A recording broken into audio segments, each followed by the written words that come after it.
So President Trump signed a law in mid-November that required the Department of Justice to release all the Epstein files by midnight on Friday, December 19th.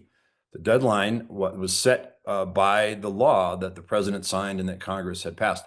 Department of Justice is saying we may not get all the files released by midnight on December 19th. We may be handing out files over the next several weeks, and that's certainly contrary to what the law required.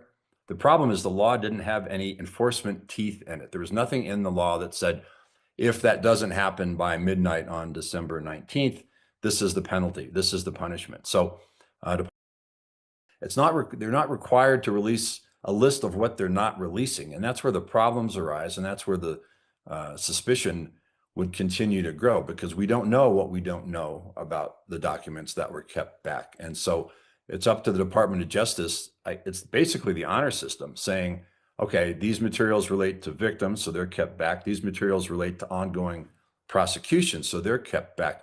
But again, it's up to the people who are making those decisions to say whether or not those exceptions follow the law. So it's not going to reassure a lot of people that this has been done scrupulously and appropriately, because there's going to be so much material that's not being released, so much material that's redacted, that it's certainly going to feed suspicions that something's going on.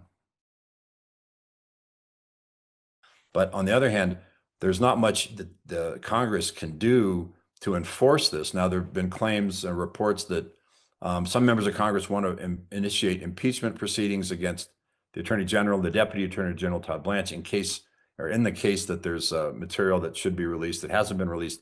That's really the only teeth available to Congress if the law is not complied with. So when it comes down to it, the idea that this is bipartisan may go by the wayside, because you've got, well, Epstein certainly associated with both prominent Democrats and prominent Republicans, including ex-presidents like Bill Clinton and current presidents like Donald Trump. If it becomes a partisan issue, that's certainly going to raise suspicions that materials not being released, materials being withheld, and the basis for that is not protecting victims' names. The basis for it is protecting the reputations of prominent people in both parties.